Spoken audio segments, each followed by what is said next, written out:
What's up, world? It's Monday, May 21st, 2018. I'm here at ZeroHedge.com. As you can see, the title is All 34 Bishops in Chile Suddenly Resign Over Absolutely Deplorable Pedophile Priest Scandal.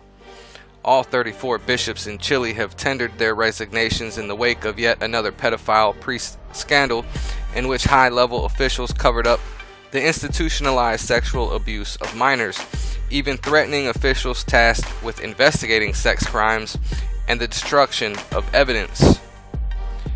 31 active bishops and 3 who are signed a document with their offers to resign following an emergency meeting this week with Pope Francis. Francis can accept the resignations one by one, reject them outright, or delay a decision.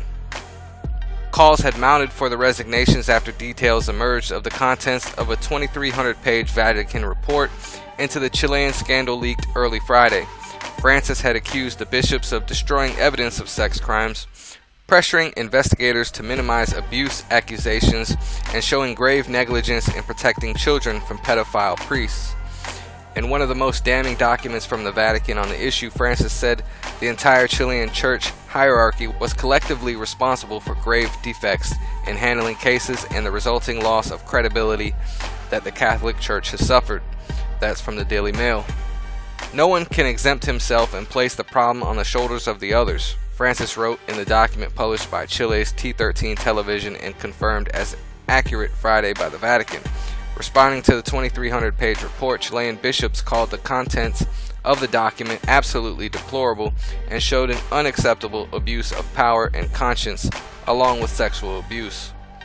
The bishops asked for forgiveness from the victims, the Pope, and all Catholics worldwide.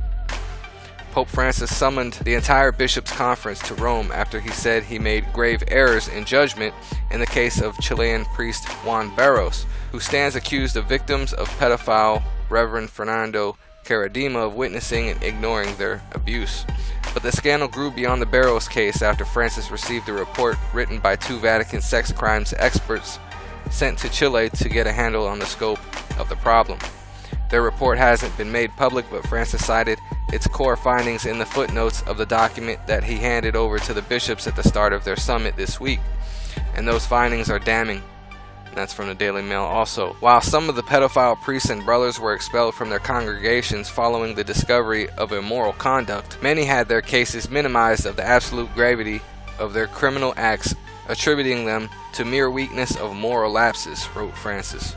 Those same offenders were then welcomed into other dioceses in an obviously imprudent way and given diocesan or parish jobs that gave them daily contact with minors, wrote the Pope.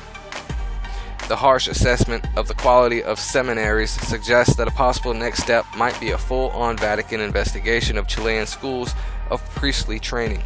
Pope Benedict the 16th ordered such an investigation into Irish seminaries after he convened the entire Irish Bishops' Conference for a similar dressing down in 2010 over their dismal handling of abuse cases. That also from the Daily Mail. The problems inside the church community can't be solved just by dealing with individual cases and reducing them to the removal of people, though this, and I say so clearly, has to be done, Francis wrote. But it's not enough. We have to go beyond that. It would be irresponsible on our part to not look deeply into the roots and the structures that allowed these concrete events to occur and perpetuate. Francis knew. For all of their holier-than-thou admonishments in his letter, Pope Francis is not without blame. The Associated Press reported earlier this year that Francis drew scorn over his appointment of Barros, Bishop of Osnero, Chile in 2015.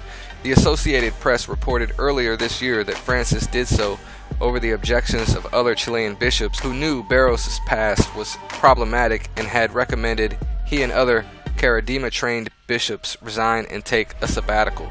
The AP subsequently reported that Francis had received a letter in 2015 from one of Caradima's most vocal accusers, Juan Carlos Cruz, detailing Barros' misdeeds. The letter undercut Francis's claim to never have heard from victims about Barros. Francis further enraged Chileans and drew sharp rebuke from his top abuse advisor when, during a January trip to Chile, he said the accusations against Barros were calumny and said He was certain he was innocent. Not so certain now, are we, Pope? So I'll leave a few different links to articles related to this subject here. I have one from Reuters and also another one from The Guardian. Everyone, please leave your comments and opinions. Let me know what you think. Take care. God bless.